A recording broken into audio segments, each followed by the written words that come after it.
آٹے اور راشن کی قطاروں میں خیبر سے کراچی تک جان دینے والوں کی کوئی کمی نہیں۔ غربت اور بے کسی کی طویل کہانیاں ہیں۔ جو کل تک مخیر تھے آج ضرورت مند ہو گئے، جو ہاتھ نہیں پھیلاتے تھے ان کی عزت نفس کب کی کچلی جا چکی۔ فلاحی اداروں کے دسترخوان چھوٹے پڑ گئے لیکن ناداروں کی تعداد ہے کہ بڑھتی جا رہی ہے۔ مجھے یاد ہے کہ اسٹارٹ جب میں لگا رہا تھا نا تو صرف ہیروئنی اور موالی لوگ آتے تھے کھانے کے لیے۔ آج آپ دیکھیے گا کہ ینگ جنریشن تعلیم یافتہ نوجوان جو ہے نا اس دسترخوان پہ بیٹھا ہوا ہے، وہ چاہتا ہے کہ 100-150 روپے میرا افطاری کا بچ جائے۔ 20-25 ہزار روپے کمانے والا بندہ، وہ کرائے کا گھر ہے اس کا، اسکول کی فیسیں ہیں، اپنے انہوں نے عید کی شاپنگ کرنی ہے، وہ کیسے کرے گا؟ اگر وہ افطار اور سحر و افطار اگر گھر کرتا ہے تو وہ سیلری تو اس کی وہیں پوری ہو جاتی ہے۔ لوگ دسترخوانوں کا رخ کر رہے ہیں، سفید پوش لوگ اپنی فیملیز کو لے کر آ رہے ہیں، تو یہ اس بار اضافہ ہوا ہے فیملیز میں۔ پہلے تو یہ تھا کہ ہم نارملی ورک کر رہے تھے، لیکن اب جب سے رمضانوں کا ہے تو سفید پوش افرادوں کے لیے ہم نے اپنا کھانا 2 سے نہیں 3-4 گنا ہم نے بڑھا دیا، بہت زیادہ ہو گیا ہے۔ اب ہمیں بہت مشکل ہو رہی تھی لیکن ہم نے کھانا بہت بڑھا دیا ہے۔ اور کتنی مہنگائی ہے، ایک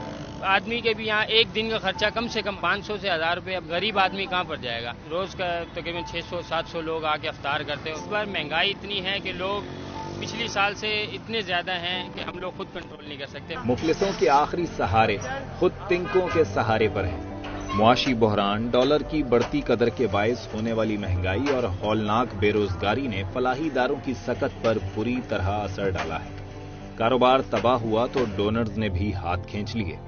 معروف اداروں کے بڑے بڑے آپریشنز خطرات سے دوچار ہیں جن کا براہ راست خمیازہ عام غریب آدمی کو بھگتنا پڑے گا۔ 75 برسوں میں پاکستان کے کبھی ایسے حالات نہیں آئے تھے جیسے آج حالات ہیں۔ قیامت خیز مہنگائی بڑھی کرنسی کی وجہ سے، اور جب ایسے حالات آ گئے تو ظاہر ہے کہ جو ڈونر تھے ان کی کمر اتنی ٹوٹی ہے کہ پچھلے برس ایک صاحب نے 15,000 راشن بنوائے تھے رمضان میں، 15,000، اس پر انہوں نے 2,000 بنوائے۔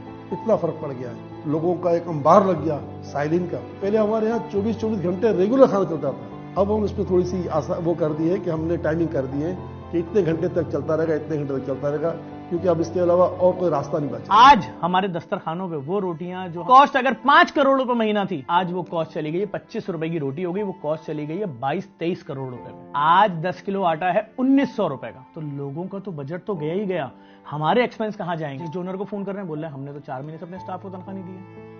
ارے جس بڑے سیٹ کو فون کرو، ظفر تمہیں تو حالات پتہ ہے ملک کے، ظفر ابھی کیسے پیسے شو کر سکتے ہیں؟ ابھی تو سب ڈرے ہوئے ہیں، ابھی یہ ہے ہمارے کنٹینر پھنسے ہوئے پورٹ پہ، ہم تو برباد ہو گئے۔ جس انداز سے مہنگائی بڑھی ہے، اچھے خاصے لوگوں کی چیخیں نکل گئی۔ یہ گھر چلانا تو اب زیادہ تر لوگوں کے لیے مشکل ہو چکا ہے۔ ظاہر سی بات ہے سفید پوشی ہے، کبھی انہوں نے مانگا نہیں ہے، کبھی اس طریقے کی سچویشن ان کے ہاں آئی نہیں ہے، تو بہت زیادہ تعداد بڑھی ہے، اور ہم اس بارے میں کوشش یہ کر رہے ہیں تعلیم کے حوالے سے ہو، رفاہی خدمات راشن کی صورت میں، کہ ہم اپنی بھی تعداد کو زیادہ سے زیادہ بڑھانے کی کوشش کر رہے ہیں۔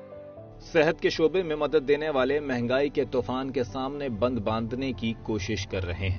صورتحال اس قدر خراب ہو چکی ہے کہ کل تک عطیات دینے والے آج خود عطیات مانگ رہے ہیں۔ یہ عالمگیر ویلفیئر ٹرسٹ کا سب سے بڑا کام جو ہے وہ ہیلتھ کے حوالے سے، ہم روزانہ 1000 مریضوں کی یہاں او پی ڈی کرتے ہیں، ان کی ہاسپٹلائزیشن کراتے ہیں، ان کی میڈیکیشن کرتے ہیں۔ 1 کروڑ روپے روزانہ کا ہمارا خرچہ ہے۔ اس کا مطلب ہے کہ تقریباً 350 کروڑ روپے ہمیں سال کے چاہیے۔ ہوتا کیا تھا کہ پہلے اگر ہم 500 لوگوں کا کام کر رہے ہوتے تھے تو 500 لوگ پیچھے کھڑے ہوئے ہوتے تھے، وہ مایوس ہو کے چلے جاتے تھے۔ اب اگر ہم 1000 لوگوں کا کام بھی کر رہے ہیں، یعنی ہم نے اپنا کام ڈبل کر دیا، تو اس کے پیچھے 5000 لوگ کھڑے ہوئے ہوتے ہیں جو مشکل میں ہوتے ہیں۔ پھر اس کے بعد یہ ہے کہ ادویات کی قیمتیں آسمان سے باتیں کر رہی ہیں، اس میں 4-4, 5-5 گنا اضافہ ہو گیا۔ میں اگر اپنے صرف 10 ڈائلسس سینٹر جو بھی کراچی میں کھولے ہیں اگر ان کی بات کروں، ہر سینٹر کا مہینے کے اخراجات 40 لاکھ روپے تھے۔ 40 لاکھ روپے ڈونر سے طے ہوئے ہیں کہ آپ 5 لاکھ دیں گے، وہ 2 لاکھ دے گا، وہ 1000 دے گا، وہ 5000 دے گا، وہ 200 روپے دے گا۔ یہ 40 لاکھ کے ڈونر ہیں اور یہ ڈائلسس سینٹر فری میں اپنے علاقے کے تمام 600 ڈائلسس ہر مہینے کریں گے۔ صرف ڈالر بڑھ جانے کی وجہ سے وہی سینٹر کا خرچہ 40 لاکھ سے آ گیا ہے 1 کروڑ 5 لاکھ پہ۔ اب آپ بتائیے میں ڈونر کو اگر فون کروں گا کہ نہیں اب آپ نے جو وہ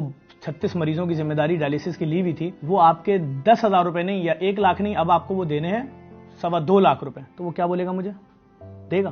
سارا آپریشن اسٹک ہوتا جا رہا ہے۔ اس دفعہ ہمیں بڑی شدید مشکلات یہ ہوئیں کہ اگر کوئی فرد ہمیں 10,000 روپے دیتا تھا، اس برس مجھے ایسی بھی کالز آئیں کہ جس میں کچھ افراد نے کہا کہ ہر برس ہم آپ کو راشن کی مد میں پیسے دیا کرتے تھے یا کسی بچے کی تعلیم کی مد میں کہ اس کو سپورٹ کر دیں، اس دفعہ اگر آپ کے پاس ممکن ہو سکے تو آپ ہمیں سپورٹ کر دیں۔ پچھلے برس کے مقابلے میں اس برس جو اماؤنٹ ہمیں ریسیو ہوتی تھی اس کا تقریباً 30 یا 40% بھی ہمیں نہیں آیا۔ مہنگائی تاریخ کی بلند ترین سطح پر ہے، صورتحال بدترین ہو چکی ہے، اور اگر فلاحی ادارے بھی ہمت ہار گئے تو ملک میں ایسا بحران جنم لے گا جسے کوئی ختم نہیں کر سکے گا۔